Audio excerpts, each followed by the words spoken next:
The Benjamin Dixon Show is only possible with listener support. Go to www.thebenjamindixonshow.com to register for our blog and join the Progressive Army.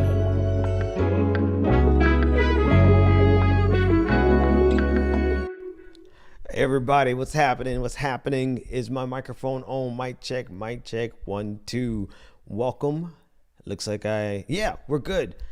Welcome to the stream, ladies and gentlemen, non-gender conforming individuals. A lot happening in the news, and we're here to talk about it, right? It's been a long day, and I saw in my production folder something that really caught me off guard. An argument that I saw made that I think actually for a change kind of put me in a place where I'm like, really? Are you kidding me? And I guess the thing is, folks, I'm not surprised. I put it in the title already, if you want to know what I'm talking about. Hey, everybody, I see you all in the chat room. I just kind of wanted to jump right in.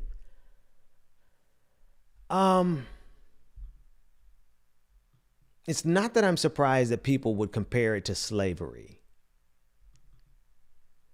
I guess it's because I'm surprised that they would compare it to slavery. Like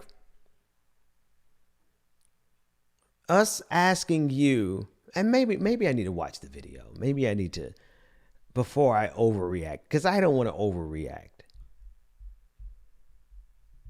But of all the things that could be asked of us, the thing that's really pretty objectively simple is that we could put on a mask, right? I think most reasonable people could look at a simple proposition like putting on a mask and agree that it's literally the least that we can do.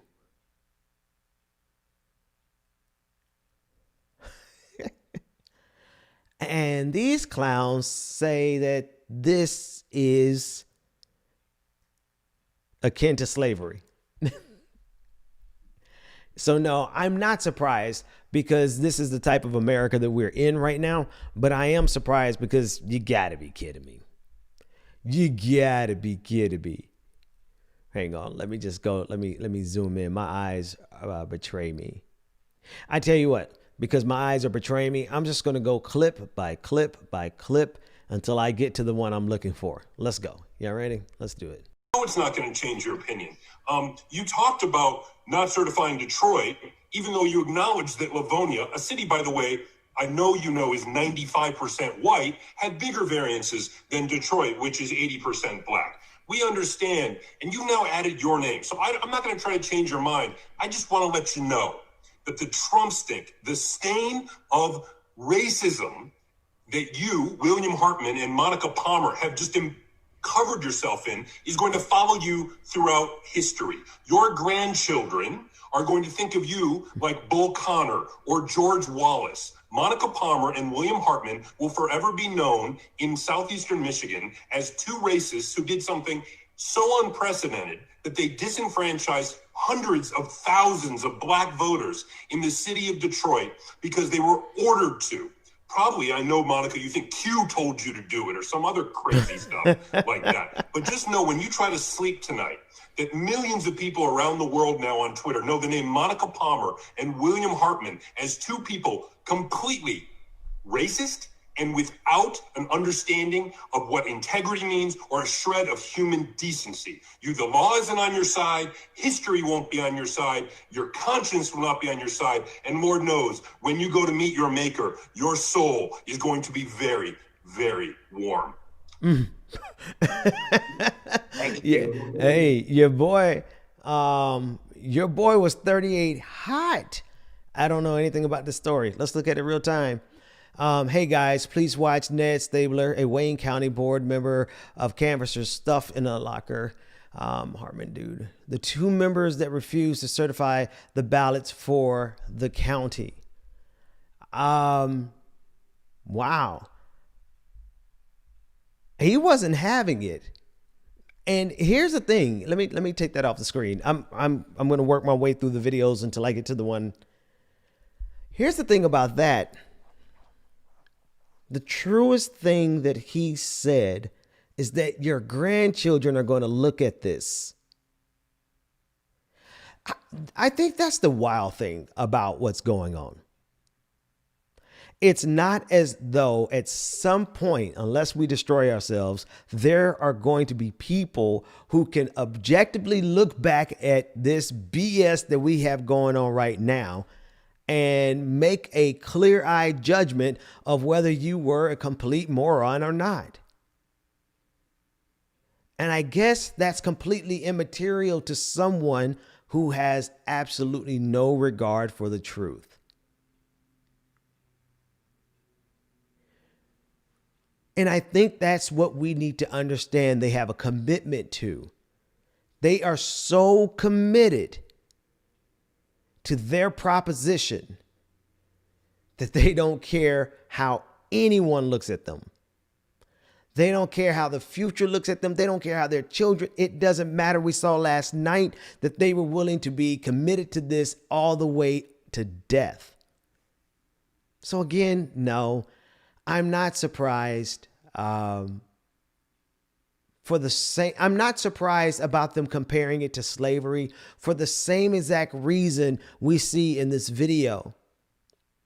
The willingness to disenfranchise, the willingness to be that barrier in history on the official record. They are so committed to their bigotry that they have no regard for how anyone looks at them, not even their children, their children's children, legacy, schmegacy, whatever. They don't care about that. So yeah, we need to understand very clear-eyed who and what we're dealing with. Because they're so committed to their lies that they don't even care. Not just how their grandchildren will see them. They don't even care whether or not their grandchildren see. They don't. Because they would rather be right. What does that say? What does that say about who we're up against? I need a second. I need to process that. What does that say about who we are up against? Man, where the hell is my commercial? I didn't fix it. I didn't fix my commercial before I started the stream. So now I can't even take a pause and a breather. All that dramatic pause, and y'all saw that? I was like, let's let that simmer. And then all of a sudden, boop, no commercial. Let's talk to y'all straight in the audience. Let's talk to you guys straight in the audience, see what's going on with everybody.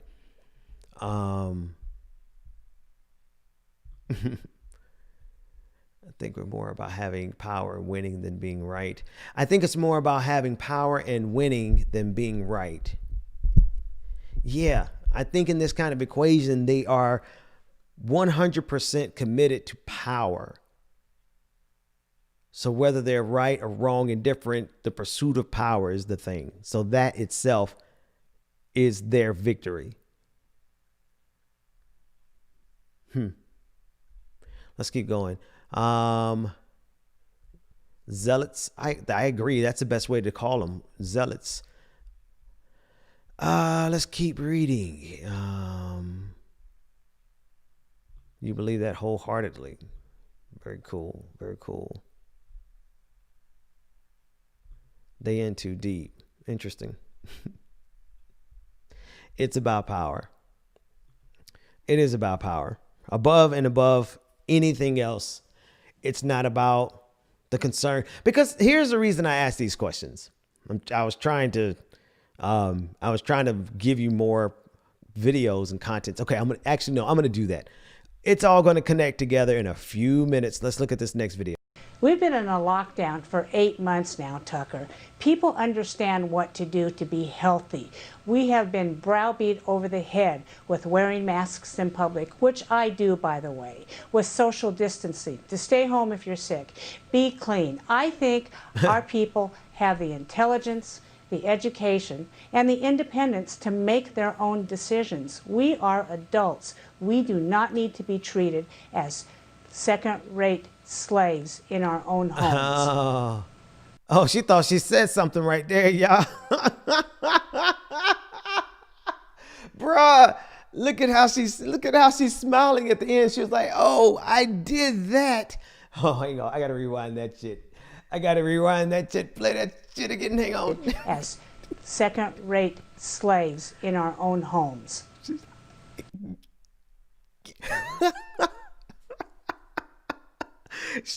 Bruh, she thought she did that. No, y'all gonna laugh at me because this shit funny to me.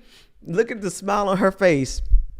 The smile on her face says, "I just hit a home run on national TV comparing wearing a mask to some slavery." Let's watch her do that again one more time, folks. Slaves in our own homes.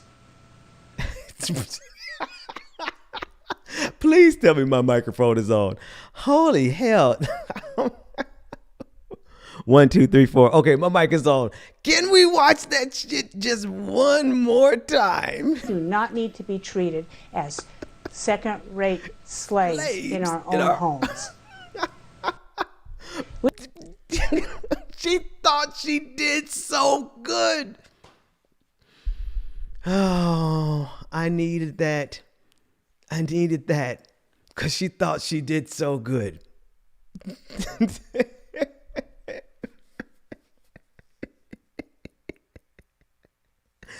Okay.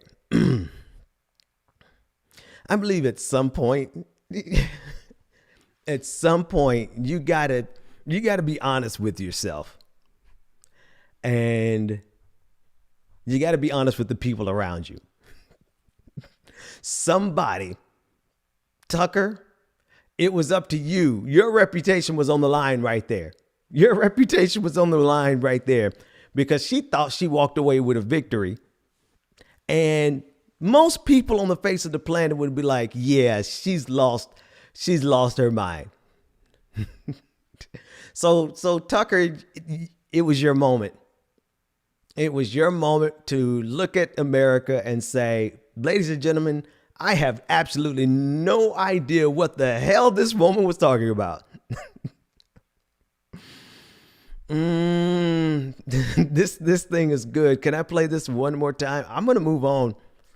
But at the richness of the moment when she said something so offensive and just patently stupid. Forget about the offense. Okay? I'm going to play it again. Forget about the offense.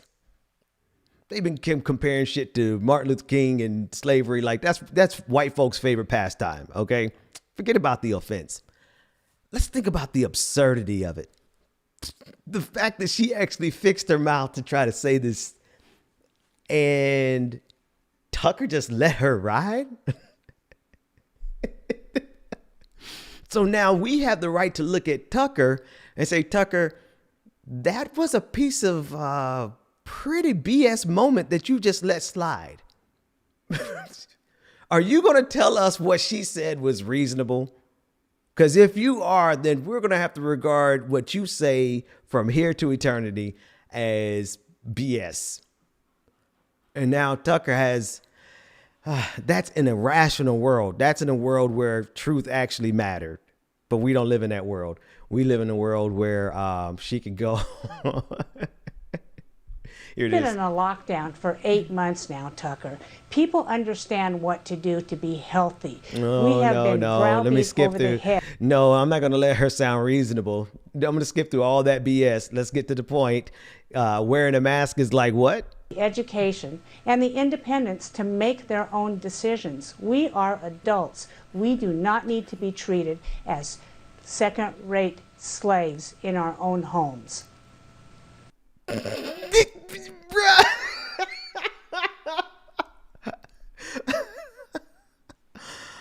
Oh, man. Oh, I could end the show here. Folks. I don't think I have anything better than this tonight. Hang on. In our own homes. Look at the smile on her face. Look at the smile on her face. She said, I just compared wearing a mask to slavery. Tell me I did a good job, Tucker. And at that moment, Tucker, you should have said, you are so full of shit, lady. And until Tucker corrects it, we can all agree this is the flashpoint where we can look at what he said or what he did say and make the judgment call that Tucker Carlson, therefore, is as moronic as this individual. That's an irrational society. We don't live in a rational society.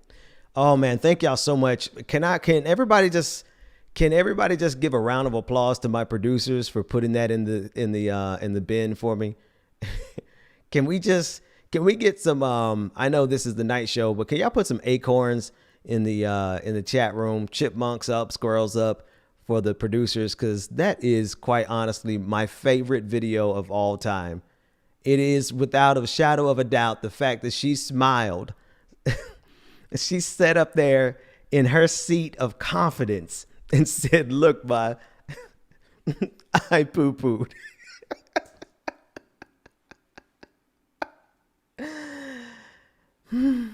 Man. Look at all the acorns. Look at it. Thank you, ladies and gentlemen. I do what I could do. Let's see what else these fools put in my box. This should be the show. The show is just me looking at this shit and roasting it. Let's go. I can't have a drink. It's crazy. But I want to talk about this mask worshipping. I wear a mask in Manhattan, but if I don't wash my hands or social distance, then the mask is useless. Where all these little hot spots are popping up, whether it's California, Wisconsin, Minnesota, Illinois, all of those states have had mask mandates for months. They're run by Democrats. It's not the silver bullet. They just had an outbreak at the Mayo Clinic. Yep. They had an outbreak at the World Health Organization. Okay. These aren't Trump-friendly territories. The royal family's getting sick. Professional athletes have caught COVID. Democrat politicians have caught it. Okay. There's only so much you can do against the virus. The virus will always win. So anytime someone catches COVID in this country, it's not one politician's fault. It's not Donald Trump's fault.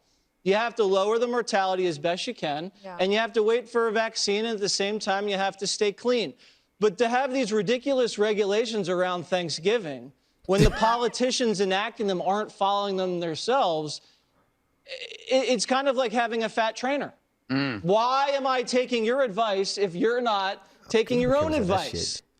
No, it's so what it's like.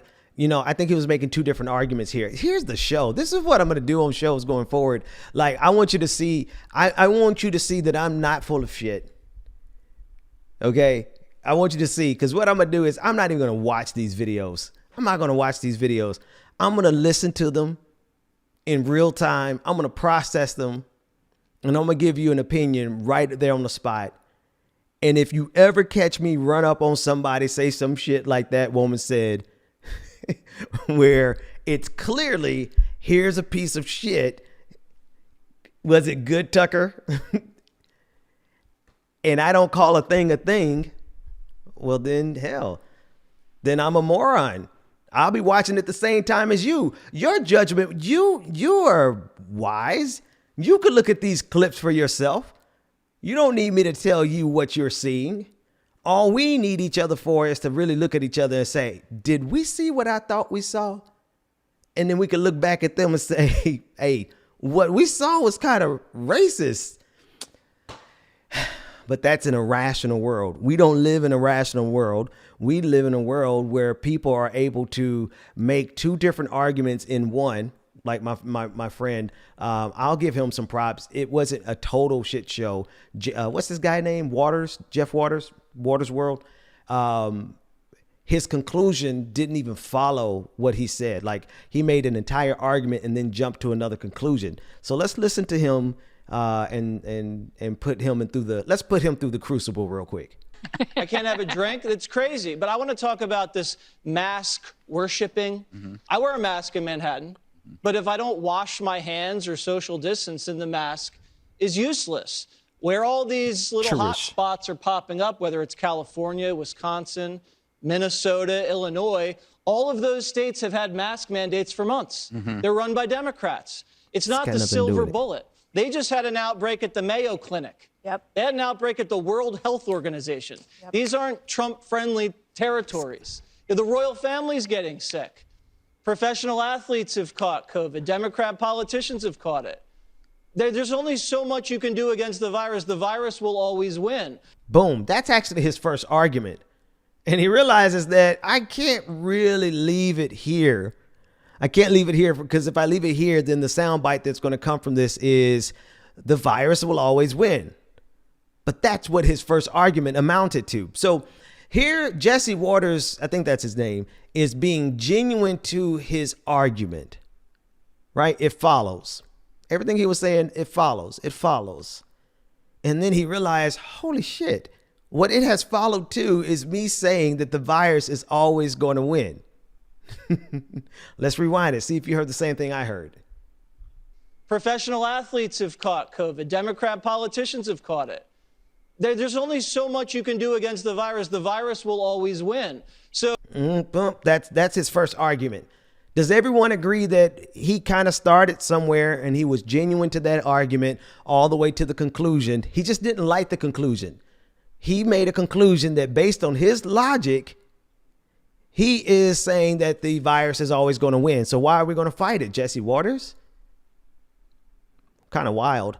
That's number one. Then number two, he realizes, oops, I can't leave this argument here. So let me take it somewhere else. And then he went here. anytime someone catches COVID in this country, it's not one politician's fault. It's not Donald Trump's fault. Okay. You have to lower the mortality. Okay, nope. That's a second argument. So the second argument is, anytime something happens in these other countries, it's not one politician's fault. It's Donald Trump. He's flailing here. He really doesn't have anything meaningful to say. So he just says this, and he realizes, oh, this is actually dumb too. So Jesse has now forwarded two dumb arguments, and I think he thinks he's gonna fix it. What's your next train of thought there, Jesse? You can, and you have to wait for a vaccine, and at the same time, you have to stay clean. But what? You gotta wait for a vaccine at the same time. You gotta stay clean. What are you doing the PSA for it, Jesse? Holy shit. I don't know. I'm kind of fascinated to think, what the hell were these people thinking when they said this shit? Okay. So far, Jesse has said, and you could tell me if I'm lying, but for my best estimation, his first argument is the virus is going to win. There's no point fighting the virus. And then that didn't work. And he said, oh, they're jumping on Donald Trump. And then he said, no, that's a stupid argument. And then he threw that thing back out there. He said, you got to stay clean to meet the Supremes. You're bad at what you haven't really said anything yet, Jesse. Let's keep going. But to have these ridiculous regulations around Thanksgiving, when the politicians enacting them aren't following them themselves. Finally, Jesse has found something that's actually worthwhile contributing to the national discourse, which is how if you're going to put these regulations in place, then how the hell are you going to have this event? Nancy Pelosi, I think that's fair. I think that's a fair. Now, it took Jesse 3 or 4 tries of just running his goddamn mouth, not actually saying anything. All of his arguments started in places that ended with some absolutely absurd conclusion, which is the virus will always win. Is that really what you want your brand to be? That's really what you want your brand to be, Jesse. He didn't think that one all the way through, but then he finally came on to something that he can work with. Let's see how he worked it. It's kind of like having a fat trainer. It's okay, hypocritical. Okay, cool. I've had a fat trainer before. Help me lose a little weight. No, I've never had a fat trainer. I am the fat trader. Here we go. Why am I taking your advice if you're not taking your own advice? He finally found something worthwhile saying, and they zoom out to make it really dramatic to make it look like all that word salad that he said up to this point. They were worried. They were like, what the hell is he going to say? What the hell is he going to say? Oh, Jesse, you finally found something worthwhile saying. Let's zoom out with a dramatic backdrop. I can't have a drink. It's crazy. But I want to talk about this. Is that it? It's kind of like having a fat trainer. Why am I taking your advice if you're not taking your own advice? Beautiful. Absolutely beautiful, Jesse Waters.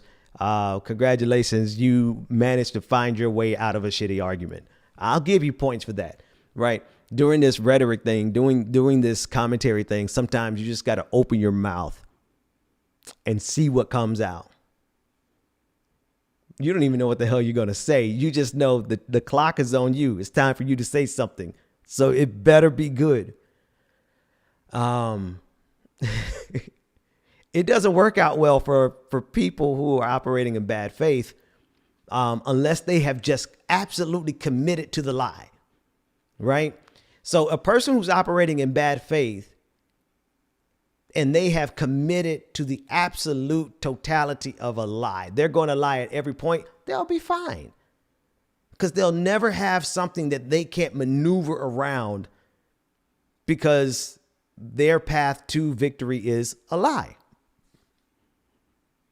But how many people can actually commit to that throughout the entirety? I mean, it's a very special person like Steve Bannon, okay, to bring it home. You got to be a really committed piece of shit to dedicate yourself to a life of lies.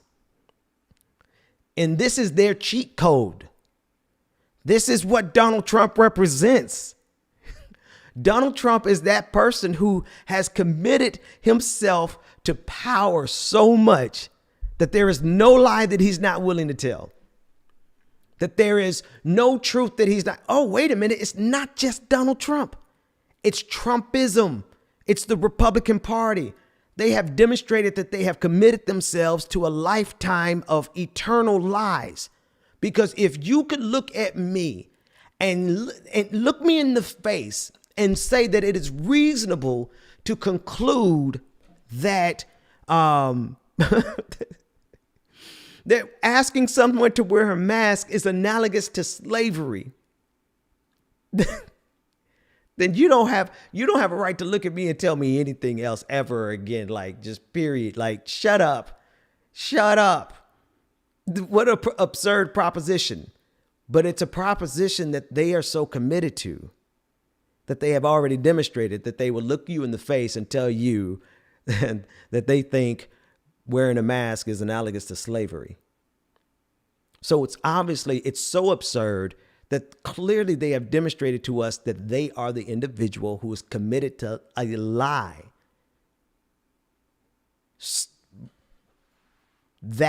To that extent, to eternity. They are committed to lying. So they would look at you and say, this proposition makes sense. And sit there and smile and say, slavery is just as bad as being asked to wear a mask. There's a connection there somewhere. I don't know where it is. It's just, I don't know what it says, but it says something. I'll let you figure out. Maybe I'm just too high. Here we go. They're suffering from with isolation. Yep. And this kind of isolation is one of the unspoken tragedies of the elderly who are now being told, don't see your family at Thanksgiving. For many people, this is their final Thanksgiving, believe it or not. What are we doing here? I think we have to have a policy, which I have been advocating, which is a whole person, whole health policy. It's not about just stopping cases of COVID. We have to talk about the damage of the policy itself. So what does the federal government do? It's what I've advised. One more time for the people in the back, because I didn't hear it the first time. One more time. They're suffering from with isolation. Yep. And this kind of isolation is one of the unspoken tragedies of the elderly who are now being told, don't see your family at Thanksgiving. For many people, this is their final Thanksgiving, believe it or not. I don't think he catches the irony of what he's saying here. See, here's the thing. Here's the thing. The irony of what he is saying, he's looking at us and saying, listen, I'm going to tell you to do A. And if you don't do A, this could be your final Thanksgiving. But what he's not telling you, and he needs you to be stupid enough to believe, or not know rather, that if you do the exact thing that he's asking you, it could very well be, and highly likely, your last Thanksgiving. They're going to be dead in the irony. Now, folks, to you and me, that seems like just common sense that you wouldn't get out there and say some shit like this, because it's just patently unreasonable. But he says it, and the lie tarries, and it sits out there when any number of reasonable people could look at this clown and say, fool, you are absolutely just lying out your goddamn mouth. Let's listen to that part again. This is their final Thanksgiving, believe it or not. What are we doing here? I think we have to have a policy, which I have been advocating, which is a whole person, whole health policy. It's not about just stopping cases of COVID. We have to talk about the damage of the policy itself. Policy, which What does any of this matter, my friend? What's this guy's name? I don't even know this clown's name. It's the whole new show format now. The new show format is you send me a video and I'm going to reply to it live on the spot. Like I'm going to make a judgment based on the video, what I see at the same time as you.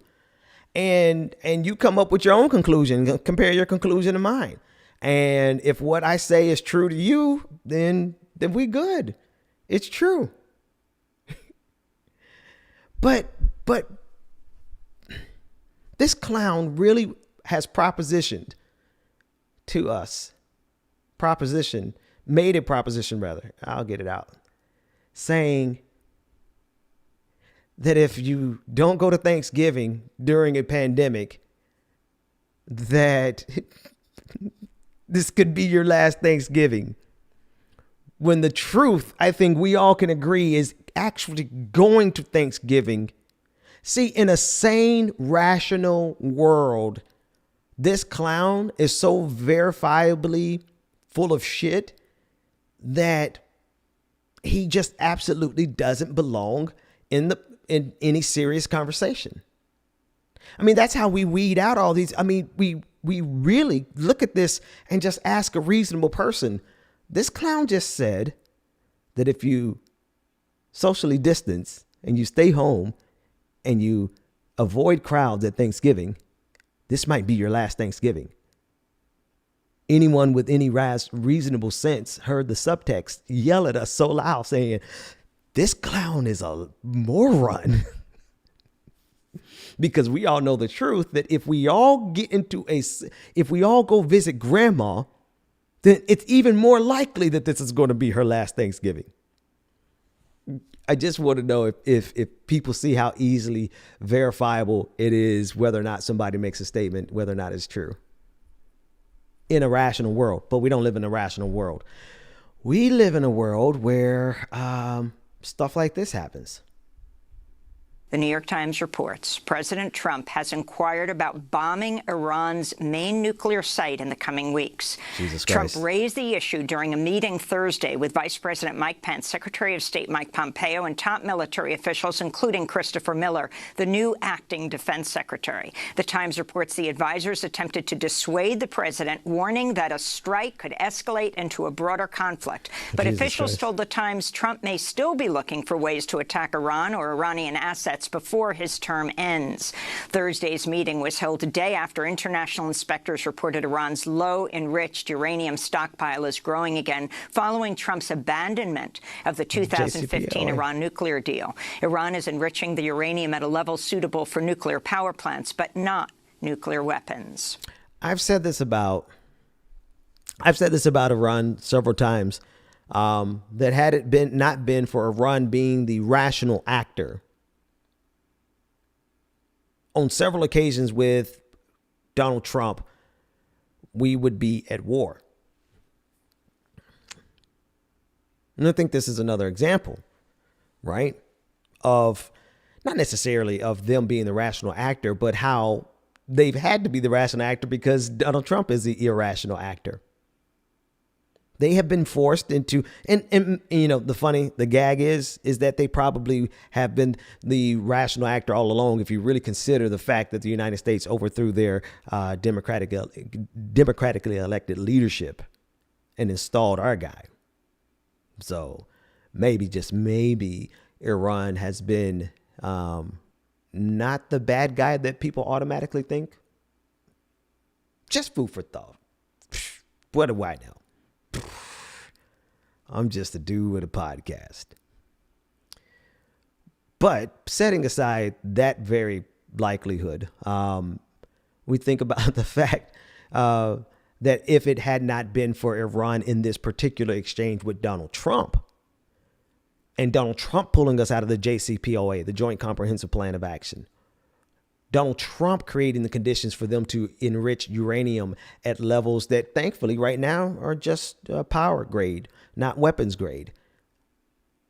But had they not been the reasonable, rational actor in this exchange, we would have been at war, at some level of conflict. I just think somewhere in there we have the ability to close the loop and just make a decision and say, we see this objectively. We see who the irrational actor is in a reasonable, rational society, but we don't live in that kind of society. I want some more videos. That was fun. I want to do some more. Like, I really just need another video where they say some shit like, slavery was, what is this? We've been in a lockdown for 8 months as second-rate slaves in our own homes.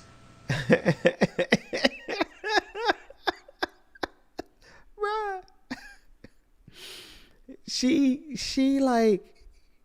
is so proud of herself.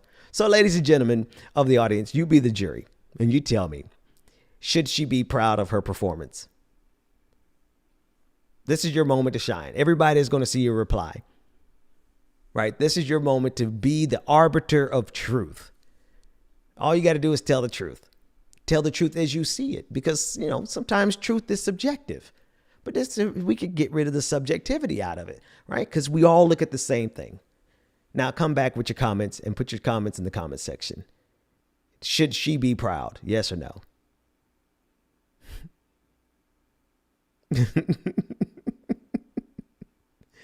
So we can objectively state in the record of the universe that this woman is absolutely full of shit. So she can come back to the conversation later on when and we can reevaluate her at any point. But up until the point she rejects what she just said, she's full of shit. She's full of shit. Let the yays have it and the nays, you know, it's too bad. Something there. I don't know. I want another video because the videos were fun. Let's look at these tweets. I'm sure these tweets are wild. Bill Parcell Jr. said, tonight I'm calling for the eventual prosecution of Donald Trump and his enablers for their many crimes against the United States. Interesting. I thought it was the football coach for a second. I'm joking. Parcell demands investigation, prosecution of Trump government crimes. Today call for the widespread investigation and prosecution of members of the outgoing Donald Trump administration. Donald Trump and members of his administration have committed innumerable crimes against the United States, said Representative Parcell. He has endangered our national security. He ripped families apart. He poisoned the census. He has personally profited from his office. He has attacked our elections and sought to throttle democracy. He was rightfully impeached by the House of Representatives. He has engaged in treachery and treason. He has all but given up on governing and protecting our nation. And if he had a shred of dignity, he would resign today. Well, come on, somebody. I mean, I don't know if it means anything, but it's written well. Whoever wrote that paragraph, like, salutations and salute. Like, that was a hell of a paragraph. That's exactly some shit that I would write. That's why I like it so much. Well, shit, you can't even see me on the camera, man. Oh, yeah, can you see me? I want to be in the shot. Where? I want to be in the shot while I talk about this. I'll figure it out. I want to be in the shot while I clown that. No, but the paragraph was dope. The paragraph is dope. I don't think it means anything other than getting somebody on the record, which is cool. Like, I think it's fine to state your point on the record that you feel like Donald Trump needs to be prosecuted. I think he needs to be prosecuted. So put that on the record for me.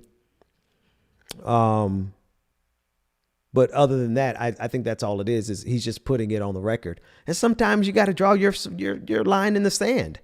Draw your line in the sand and say, you know what? It might just be me. It might just be me. Maybe I'm crazy. Maybe I'm the wild one, but I think Donald Trump should be prosecuted. And you put your mark in history. There'll be some objective observers at some point and can look back and say, oh, that dude was right. I would rather people look back at me and say, you know what? That dude was right, versus look back at me and say, oh, that dude was a sociopath. We're dealing with folks who don't care how future regards them, how their children regard them, how this planet regards them. They don't even care how their God regards them. All they care about, I don't know, whatever is egging them on that day. Let's keep reading. Gabrielle Dyer, Breyer for Nevada. I have just been informed that the Trump campaign has filed a lawsuit against me as an elector for the state of Nevada. Me, a homeless veteran who is nonetheless continuing to do her duty to the American people. I am an elector for the state of Nevada. I am a United States Navy veteran, and I am homeless. You're suing me, an individual, for faithfully serving the people of Nevada. Whatever you think you've got, bring it. You will not win. Oh, you're a coward. Oh, this is what I'm talking about. Is this next one another one? Okay, no, that's not. Okay. Gabrielle, come on. Y'all give some squirrels up. Put some acorns in the chat room. Gabrielle brought that heat. Good Lord. I mean, see, that's I believe I have a propensity to believe people who have had struggle. You know? I have a propensity to believe if you've been through something, I have more of a reason to trust you. It's not always true. It's not always true. You know, there's people who've been through a whole lot of stuff who, well, there you go. There's people who've been through all kinds of stuff who are still bad people. And the reason they go through stuff all the time is because they were a bad person in the first place. All right. Let's be sure about that. But nevertheless, I think on average, you're going to find that people who have been through something have a greater incentive to the truth. Right? Doesn't mean they can't lie. But I've just found that people who have gone through something don't have a problem telling it like it is. They don't have a problem speaking truth to power. It's like sometimes the people who have the least have the most clarity. Is it me? I mean, am I like... So when I hear the conviction of Gabrielle, my apologies, Gabrielle. When I hear the conviction, now, I don't want you to get me wrong, like, that's a moment of authenticity and authentic rage. Now, I'll tell you the truth. First thing tomorrow, that thing can be commodified, packaged up, and sold off and capitalized. All right. So I don't know, between tonight and tomorrow, they can get to Gabrielle, and then all of a sudden, you know what I mean? She could be selling out. I don't know. But for this moment in time, Her authenticity rings out. That's what we see. We are all drawn to her authenticity. That's why it goes viral. We are in that way our own arbiters of truth. And you look at that thing and you say, hey, thing, is this true? And then, you got people who are committed to lies so much. You're going to always have people in your society who are so committed to power, who are so committed to domination, so committed to their theocracy and their religion and their dogma. They're so committed to that there's nothing that they won't do. They will die. I said this earlier, or I said it last night. But they are so committed to their proposition that they're willing to die rather than to adapt. While the rest of us are like, all I got to do is adapt to continue living. So the reasonable and the rational person will always be the one that's like, show me a truth and I will adapt to that truth. But we're not dealing with that kind of people. We're dealing with people who says, show me the truth and I'll show you my middle finger because I'm going to own the libs. They're dying. They're dying to own the libs. Literally. No, folks, no, this is no joke, right? No hyperbole. We're dealing with a group of people who are dying because they refuse to acknowledge the truth that's in front of them in COVID-19.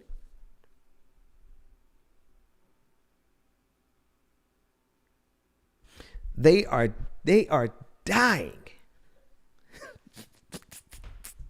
Just so that they are dying in order to not face the truth about COVID-19.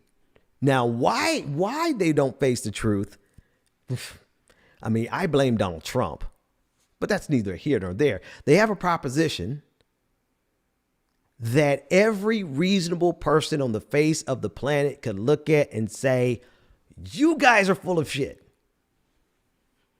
But they're so committed to that proposition that they're willing to die. Those are some dangerous people, if you ask me. And more importantly than the danger that they pose is our need to figure out how to work with them or work around them. All right, let's keep reading. I like just responding on the fly. I hate pretending as if I actually watched this stuff before y'all watch.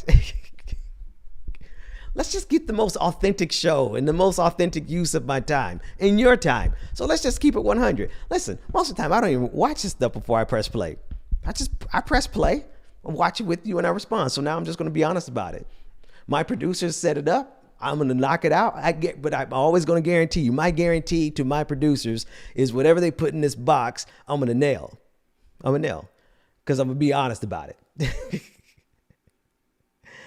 Oh, man. I enjoy this, though. I really enjoyed it.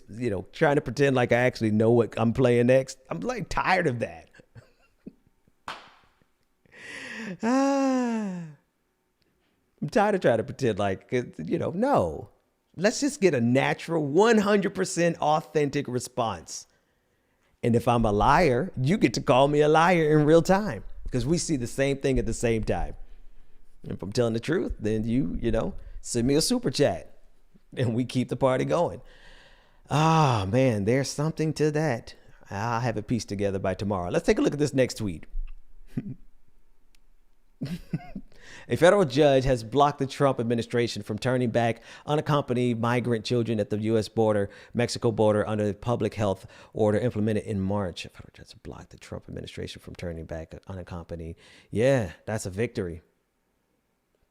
Good. I think it's important to point out, right, the obvious. You already know what I'm getting ready to say about this. That this is a factor in 2020. This is a factor in 2020 that the president of the United States has the liberty, the capacity, the power, and the wherewithal to actually commit a war crime that's defined, right? What the things that he's doing at the border are defined as war crimes. We can all objectively look at that and agree, based on their own definition, this is a war crime.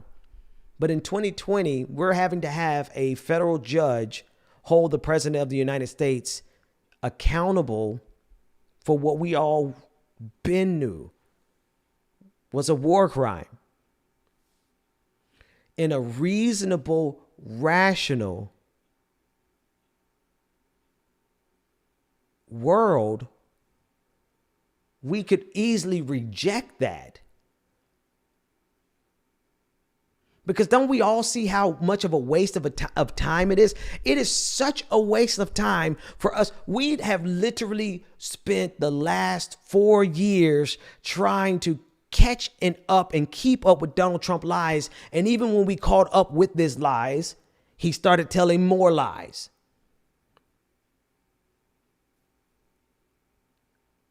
So fact checking people like Donald Trump is completely useless.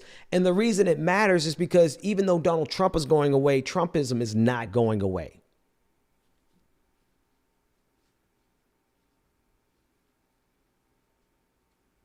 So we have to understand how to manage this type of threat. We have to, because they're not going anywhere. They're going to always be here. And we're going to always have to deal with people who would look at you and lie. Look you in the eye and then tell you that the sky is green and the grass is blue. But we waste so much time on that. We waste a tremendous amount of time trying to fact check the unfact checkable. When we already know. We know what we've been sold. It was a bill of goods. So anyway, I digress. The fact that we have to point out to the president of the United States and 1/2 of the voting electorate, 1/3 of the general population, we have to convince them that turning people away and separating them at the borders and forced hysterectomies and all these things that we already have on the books as war crimes, we have to waste time and human progress to make it a point. Hey, what you're doing down there is actually, what you're doing in Yemen is a war crime. We know these things. I don't think the rational actor theory is actually meaningful, because we certainly don't live in a rational world. We certainly do not live in a rational world when we can all objectively, we can use our subjective vantage points, but at least confer with each other and agree that a thing is a thing. Like, we can look at each other, and can we not look at 3 or 4 of us get together, look at each other and say, this was a lie. Right? And then we compare our notes and see that everything that they told us tonight was a lie. Do we all agree?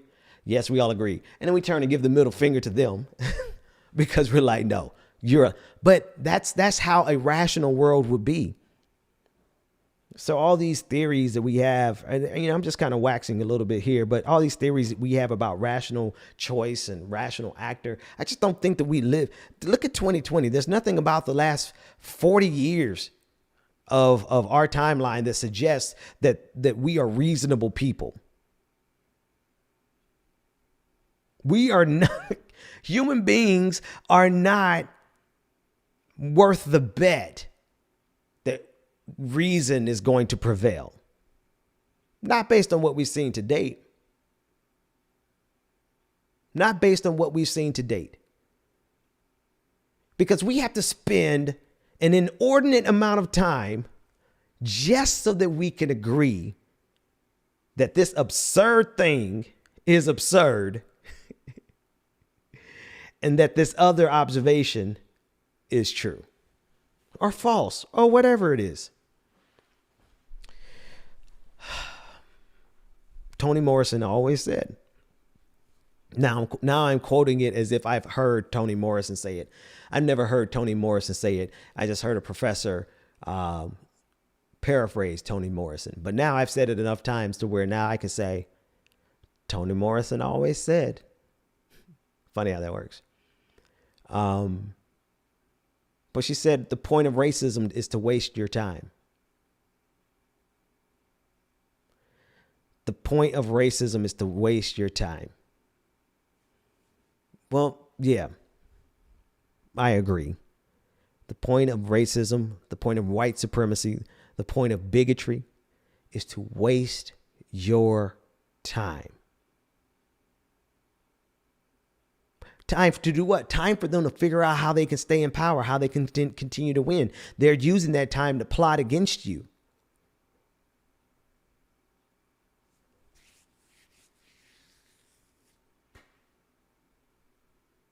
But here we are in the rational, real world of practical data, practical information, analysis, data.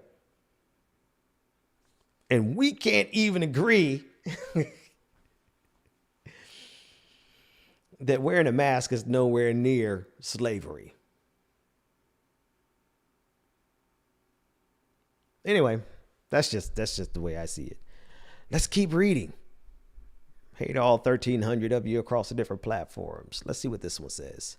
Abby Martin says, Pelosi has been a gatekeeper to block progressive action my entire adult life. She used her position to protect war criminals and pass planet-destroying, poor-crushing policies while having open contempt for the left. The Democratic Party is a sick, sad joke.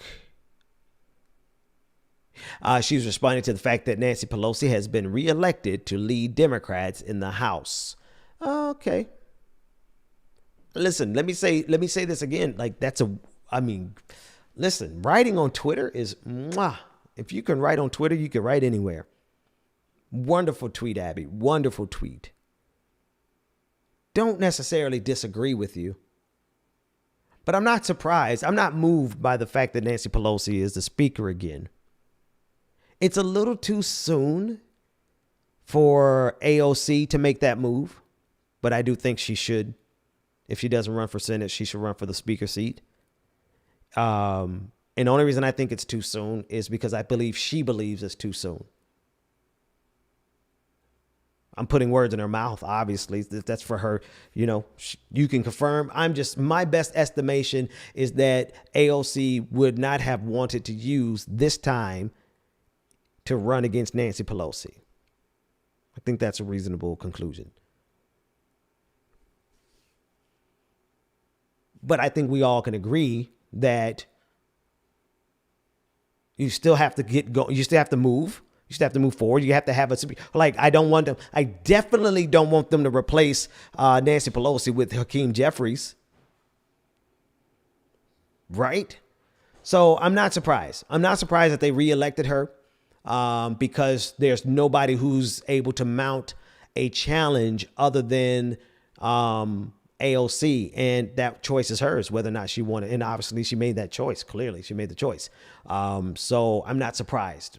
That's why I'm not surprised. I kind of expected this, and I think it was a reasonable way to look at it, whether we like Nancy Pelosi or not. Now, that does not change the fact that we need a primary damn near every Democrat.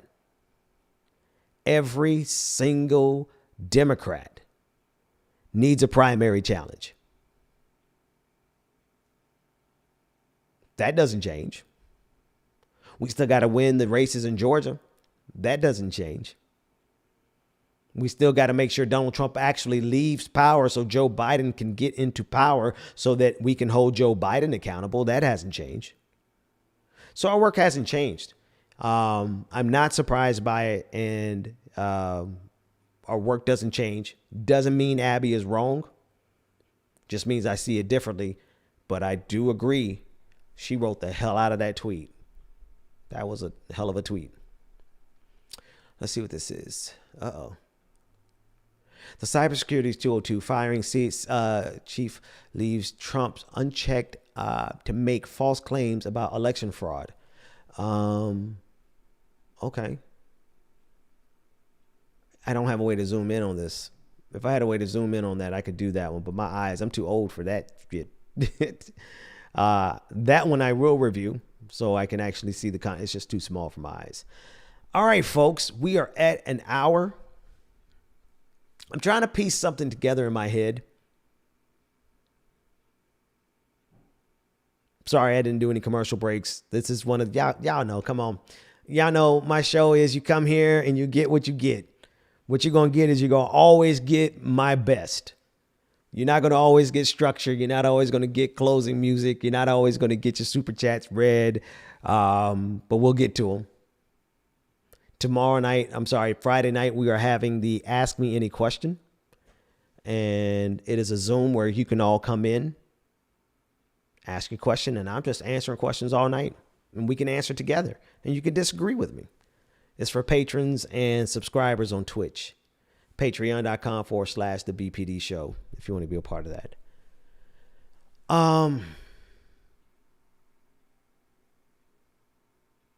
We just got to figure out how we're going to handle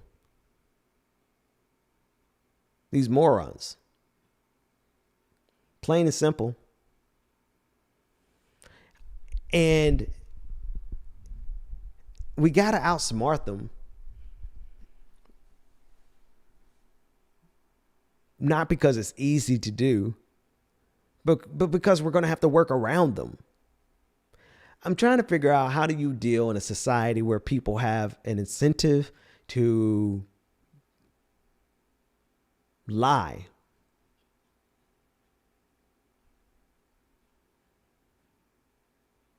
And they choose this incentive to lie all the way to the point of death. They choose it and say, I am more willing to die based on this. Okay, it's starting to make sense.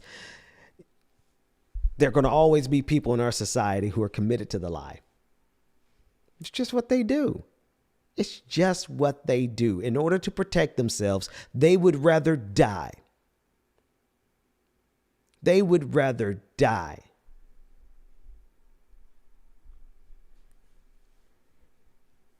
than adapt.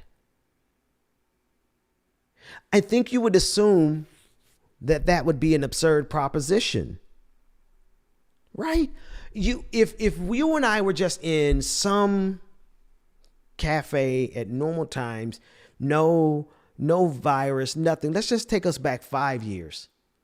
5 years before everything fell apart. And I sat there and I told you that we're going to come to a point that people are going to be willing to die in order to not have to change their opinion. I think most people would look at that and say, you're out of your damn mind. Nobody is that committed. But here we are. And I pose it like that to you, and so dramatically and everything else, because if that's the extreme, then at least we have a way to start calculating our way back from the extreme, right? We're going to have to outmaneuver these people. We're going to have to smart them. We're going to have to find ways of codifying this and making it a part of the culture so it's intertwined where they can't just uproot it either way it goes, because we're going to forever be dealing with this type of this political derangement. I don't even know what you call this. What do you call a person who is so committed to their lie that they're willing to die? Well, I know what you can't call them. You cannot call them rational actors.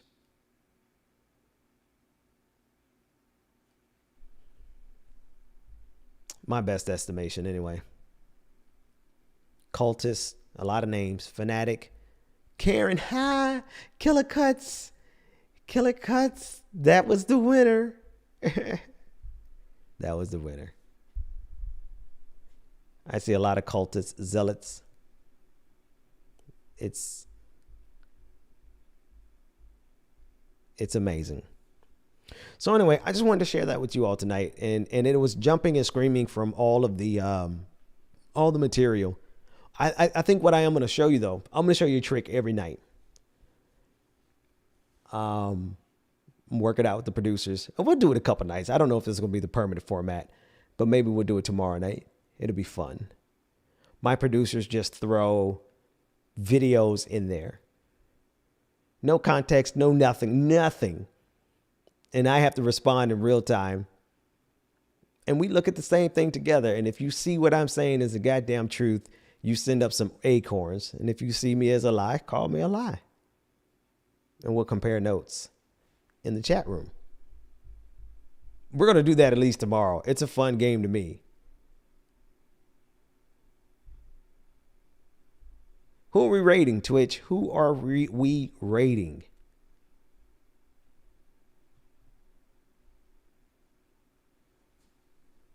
Oh, man, you got to spend more money. Take this down. You got to, that guy, first of all, that guy, go after yourself. Second of all, you need to put up at least $500 for me to share that. And then I'm going to send that to Sam Cedar as a tip to him. Guys, come over here with that bullshit, hating on somebody. I think the game sounds fun. I really think it does.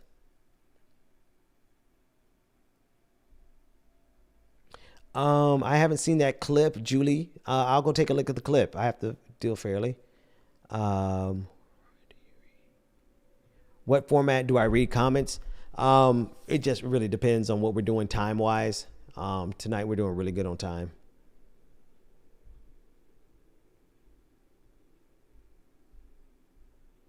All right, did we figure out who we're rating? Call a spade a spade. Call a thing. If it's blue, say it's blue. Like, I just can't go through life. I cannot go through life dealing with the reality that we have people who would otherwise say that green is blue and blue is green. You know how that messes up the entire matrix of our understanding and language? Like, just the basic rejection of truth. Now, if you don't want to change because of the truth, dig. All right. Just tell me that shit, though. Tell me that straight up. So I can know who I'm dealing with. Just tell me you that wild. Tell me you so wild that you would rather die than to change your mind. Because if you tell me that straight up at the beginning, then we could save some lives. I know y'all like, what the hell are you talking about?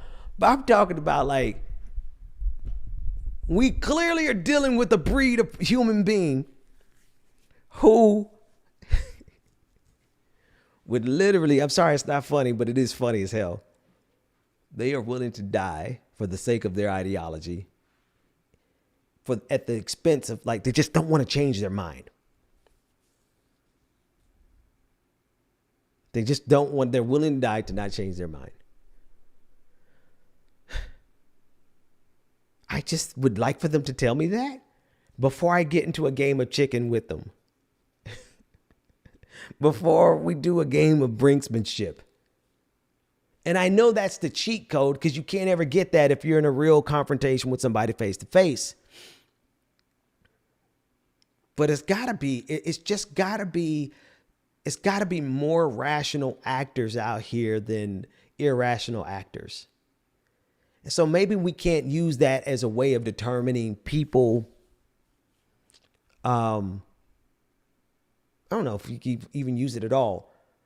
But at the end of the day, I know that we outnumber these sociopaths. We outnumber them. The way that they are willing to lie about COVID not even existing. We've got to which means we have the capacity to pass laws to protect ourselves from these morons. You know, that's the thing. If we know better, then we need to be using the tools at our disposal to get better for our society. And if that means that we got to vote every current politician out of power, then damn it, that's what we got to do. Okay?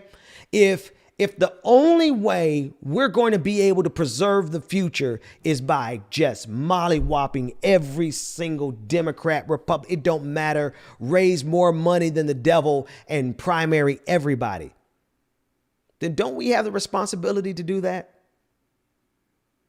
Because it seems completely impractical, irrational. It just seems absurd. it just seems absurd for us not to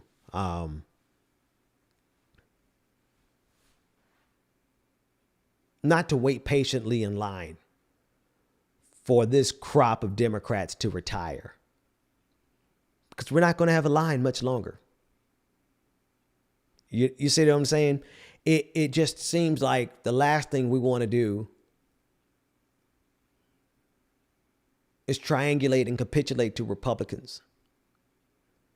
Because those MFers are going over the cliff. So what's the real practical way of doing it? The real practical way is absolutely growing power, right? This is the real practical thing, is none of this matters unless we have the capacity to hold them accountable. Them being people in power. I don't care what political party. I don't care. Democrat, Republican, it's all the same. We needed to get rid of Donald Trump. We did that almost. We got to kick him a little bit closer to the curb, Donald Trump, and you out of here. Beyond that, they are the same party. They might be wild on the edges. I'll give you that. You got the QAnon, those folks, they're going to go with Donald Trump, fine. But there's just too much that they have in common for us to not recognize the common threat that both parties play. We got rid of Donald Trump. We're going to keep him out of here. He's got to get out of the paint. But there are just too many things that we understand are fundamentally wrong in this country for us to not hold the Democratic Party accountable in the same exact fashion that we would hold Donald Trump accountable.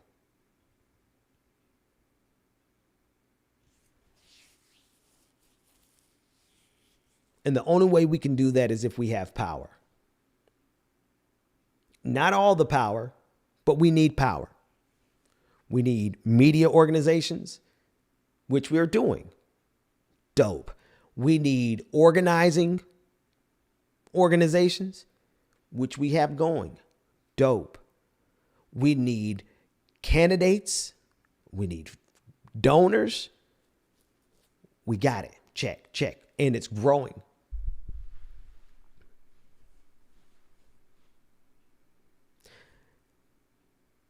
The future is progressive because we have already been doing what's necessary to be done for us to win. We've been paving the roads already. We were paving the roads before we even got there. We were building these media companies. We didn't know exactly what we were going to need, but this is a part of it.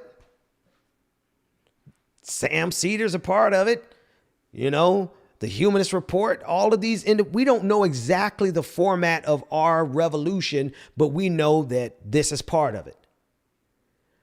The unions, part of it. The teachers, part of it. Just all of the different components. We didn't know exactly what it was going to be, but everybody understood that this was a part of it. And we are collectively, slowly but surely, each doing our jobs, preparing us for the time when it's our time, which I believe is a lot sooner. I hope y'all understand everything I'm running my mouth about. I don't think it's abstract at all. I think it's very, very applicable. What I'm saying, very straightforward, is that progressivism is on the ascendancy in this country. We've been building the roads. We've been building the vehicles. We've been training the drivers. We've been we've been raising the money to put gas in their cars. And now we've been putting them in these races. And lo and behold, a lot of progressives have been winning. And we're replicating that process over and over and over again. So while we do have a huge challenge in the fight ahead, I think we need to be of good, take courage and be proud of the fact that the very things that we need to win have already been in motion. We don't have to recreate the wheel. The wheel was being created. It was being created in this exact example, not anything abstract, but in this exact example. For us to beat neoliberalism, we're going to need media. We're going to need candidates. We're going to need institutions and organizations, PACs. We're going to need all those things. We're going to need people who run for office before. We're going to need elected officials. We're going to need all of those things. Now tell me if those things have not been building themselves. Like I built this platform because it was just for me to do. I had no idea the role it was going to play in any of this. Right? You know, all of us play our own little individual role. And I think that's extremely dope. And I think even doper is the fact that we can all look at the same data and look at the fact that we have more progressive media outlets than we've ever had before. We have more progressive candidates than we've ever had before. We have more ways of raising them the money they need to win than ever before. We have the national discourse at our disposal because we're talking about the things that the people in the street are talking about. So when we speak, the people listen, right? So we got the communication. We got all those things are critical for anything to change in this country. And we have been diligently building them out. So I think the only thing left to do is to be about it. Let's do it. Let's do it. I think it's time for the progressive movement to put up or shut up. And I don't mean that in a braggadocious, arrogant pump, because I might be the one to fail you. I might be the one to be like, I'm chilling. I'm staying at the house. It's not about bravado. It's about all of us spending all of this time practicing our gift, honing our craft, whatever that is. Commentary, you've been working on it. Comedy, you've been working on it. A PAC, how to run it successfully, you've been working on it. We've all been working on our thing. All this training, now it's time to fight. That's what I mean. When I say put up or shut up, it's not about an ego trip. It's not a bravado. It's not a challenge. It's not mano y mano. No, it's like we need you to we need you to shine. We need progressive media to shine. We need progressive candidates to win. When I say we, I'm talking about those of us who actually want this thing to work. We need you to win. We want you to win. We need these organizations to raise more money than the Lincoln Project so those dollars can go to, actually changing things for progressive good versus going to these monsters. Yeah, I mean, low key, they're monsters. Call a spade a spade.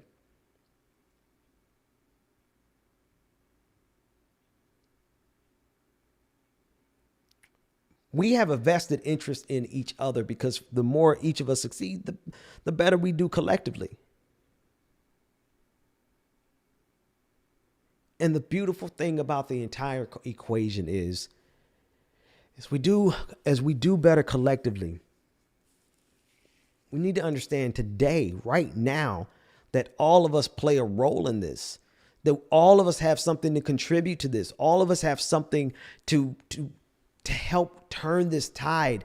A tide is not turned in any single moment.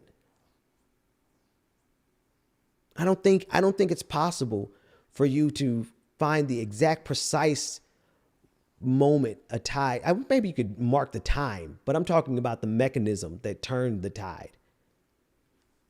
It's always a combination of moves. It's always a combination of energy and forces. It's always like, we can strike it down to the point is you don't know what role you're going to play. That's the point. Like, you can't overestimate or underestimate the role that you will play in turning the tide in these very specific, tangible fights that we have. We got to ban fracking. We have to. We have a responsibility to stop destroying the only chance we have of survival. This is what bugs me out. I was going to let you go a long time ago, but I'm going to be down here in a minute for real. What bugs me out is, check me out. A meteor is coming towards this planet. And we can avoid it. All you got to do is agree that it's coming. Will you agree that it's coming? You all discuss amongst yourselves, and you all look back at me and tell me whether or not you agree it's coming. We can verify truth. That's not a problem. The problem that we have is, how do you manage these morons who will look at the sky falling and say, well, it's if you ask me, wearing a mask is about as good as bad as slavery. And then she smiled. That's the baffling part, that we got these idiots in here. But anyway, I digress. The point is, it's the role that you play in this. I can't stress your decision to get involved, even if it's just on a union level. Like, maybe you just want to do some phone calls. I'm not talking about any specific fight. I'm talking about all the fights, but I am talking about the specific fights too. January 5th race coming up. You know, this is one of the biggest turning points in this country, and you never know which thing that you do that could be a part of turning the tide. Sending text messages, do it. You know, as much as I hated those text messages, I didn't hate them. I'm not even gonna lie. I actually appreciated them because they were part of the reason. I'm like, okay, this is another reason I am marking in my head to make sure that I do my responsibility. Never mind the fact that my audience would abandon me if I didn't do my own and vote it, right? But then also the fact that it was just logged in my head that I didn't want to let them down. So send those text messages. Those things work, clearly. And if this is not your fight, Georgia's not the place for you to throw down. You know, look at your immediate area. See who's got the juice. See who's got the hot hand. See who is in the ranks around you, who's got like the tide of history at their back. You know exactly what the hell I'm talking about. This is not something abstract. Like I talked about it on Political Thirst Trap this morning. You know, I believe one of the things that we missed was a President Warren in 2016, not in 2020, in 2016.